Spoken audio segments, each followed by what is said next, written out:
this is Scott from Scott Shop Media. Today is Wednesday, September 9th, and this is what is happening on the mountain. Quick overview. Currently, there is only one Caltrans project affecting the mountain, and that'll be tonight on the bottom of State Route 330 as it interchanges with the 210. So both northbound and southbound 330, as well as the eastbound and westbound 210 to the 330 will be closed due to construction from about 8 o'clock tonight till 7 o'clock tomorrow morning. We are currently under a red flag warning until 8 o'clock tonight with gusty winds. The only incident burning on or around the mountain is the Eldorado Fire. I believe we're on day 5 of that. We are currently, as of this morning, 11,479 acres, which is about a 900 acre jump from 24 hours ago, so that's not too bad, and only a 200 acre jump from overnight and 19% contained. However, right before I started recording, I was listening to the TAC channels, and they are asking everybody in Forest Falls to get out. The fire is making a run towards Forest Falls. Even though they are under mandatory evacuation, there are still a lot of residents up there, and they need you to get out right away. Crimes, there were 4 reported in the last 24 hours across the mountain, and there are no scheduled Edison power outages currently. Forest Falls did lose power. Not quite sure if that's as a result of the advancing fire or if Edison turned it off for public safety reasons. Most of the public safety outages as of a little while ago for the mountaintop have been the warnings or the potential for them have been has expired, but that could potentially change if the weather. Santa Ana winds are typically very hard to predict their timing, and in fact, the winds are about here in Lake Arrowhead stronger now than they have been during when they were supposed to have peaked last night and this morning. So just pay attention to that. We'll keep you updated on the situation in Forest Falls, as well as the Santa Ana winds, the red flag warning, and these public safety outages. If you have time to stick around, I'll go into greater detail on these public health and safety topics, starting with traffic. We have only one Caltrans project that's down here at the bottom of the 330. So both northbound and southbound 330 will be closed to the eastbound and westbound 210 from about 8 o'clock tonight until tomorrow morning, 7 o'clock. I'm not sure if that is going to happen on Thursday night and Friday morning yet. They typically don't like to do overnights, or they don't typically like to do projects on Fridays, but we'll see. Depends on how much work they get done. And then, of course, State Route 38 remains closed between Bryant and Angeles Oaks. Definitely avoid that area due to the wildfire. Weather, we have an ongoing red flag warning for Santa Ana winds that is expected to expire at 8 o'clock this evening. Right now, the winds are gusting, at least on the western part of the mountain, a little bit more than they have been in the past 24 hours or so. But once the system moves through, we are shaping up for having a really nice week. Tomorrow, highs in the low to mid 70s, overnight lows into 40s and 50s, and maybe even into the 60s. And that weather is expected to remain about the same for the next few days into the weekend. So if we get through today, we will be in good shape. This wind is blowing some of that dangerous smoke out of our area. That was an issue over the hot weekend. And so once we get through about 8 o'clock tonight, we should see some improvements. We, like I said, are still under a red flag warning.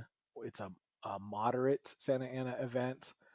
Winds aren't as strong as a more severe or extreme Santa Ana wind event. We've haven't seen gusts greater than about 25 miles an hour, with sustained winds between 10 and 16 miles an hour throughout most of the mountain. Fuel moisture is drying out just a little bit, but because we have some humidity in the air, not into the single digits, would make this a more catastrophic situation. Mountaintop is still under extreme fire danger. I'm sure everyone has heard that all national forests in California now are closed for recreational activities, so no camping, no picnicking. Many areas, if there's fishing and hiking and mountain biking on forest land, that has been suspended temporarily. Also, any venue that's under contract or permit by the National Forest, they have suspended. Many of them have suspended their activities too, such as downhill bike riding.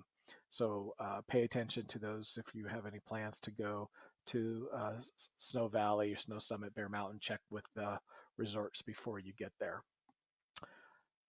So next, we have a quick update. No fires burning on the mountain. If you follow Pulse Point or you're getting dispatches from other sources, you might have seen something go out for Crestline. That was the fire, that 200 by 200 foot the other day. I believe that was on a Monday, I think. That they're keeping that log open. They want resources to go out there and check on it periodically with this wind. It was a big enough fire, so it was open yesterday. They just reopened it a little while ago, caused a little bit of a panic when it got redispatched. But that's just to keep the log open to remind Forest Service to come out and periodically check on it. So no active fires here on the mountain. Also do not have an active video. Not quite sure what's going on with that. I'm sure you don't miss not seeing my face. The Eldorado Fire continues to slowly creep towards Forest Falls, the Mountain Home Village. It's actually making a run towards Forest Falls right now. It's currently 11,479 acres and 19% containment. That's about 900 acres more than this time yesterday, so that's not too bad, about a 900 acre growth overnight, and only 200 acres overnight since the evening report yesterday. But with these winds, and they appear to have strengthened over the fire area this afternoon, there is a push into Forest Falls. They are asking residents who have stayed behind, and some have, which is always a dangerous proposition. They're asking everybody to get out of Forest Falls right now. They're bringing additional resources in to protect the homes, and yeah, you're just going to get in the way. So if you saw on the news, there have been hundreds and hundreds of people trapped for not evacuating in time just here in California. That's happened in Oregon and Washington as well. There have been some loss of life in California, Oregon, and Washington because people are not evacuating or they are evacuating too late. So now is the time to get out. If you haven't got out yet and you're in a mandatory evacuation area, just get out. Let the fire department come in and do their job. 4 crimes reported across the mountain in the past 24 hours. Over here in Crestline, somebody reported that they lost their license plate or it might have been stolen off their vehicle. Over here in Lake Gregory, there was a residential burglary. Someone broke in on Brula Drive but with using force, meaning it wasn't a unlocked door or open window. Over here in Big Bear Lake, both on Big Bear Boulevard, there was an arrest made for somebody being drunk in public, and a separate incident where somebody's bicycle was stolen. And lastly, power outages across the mountain. Right now, there are no scheduled Edison outages going on. Their public safety power shutoff outages have all expired. And although we are hearing about a power outage in Forest Falls, which may have been from Edison, or it could potentially be damaged infrastructure from the advancing fire. So we'll keep you posted if anything changes with power outages across the mountain as well. Again, this was Scott from Scott Shot Media. This is what is happening on the mountain. Please follow along if you'd like to get timely updates on fires and power outages and related public health and safety breaking news. Like us on what is happening on the mountain on Facebook, or follow us on YouTube, Twitter, Instagram, or Periscope at Scott Shot Media. Have a safe day.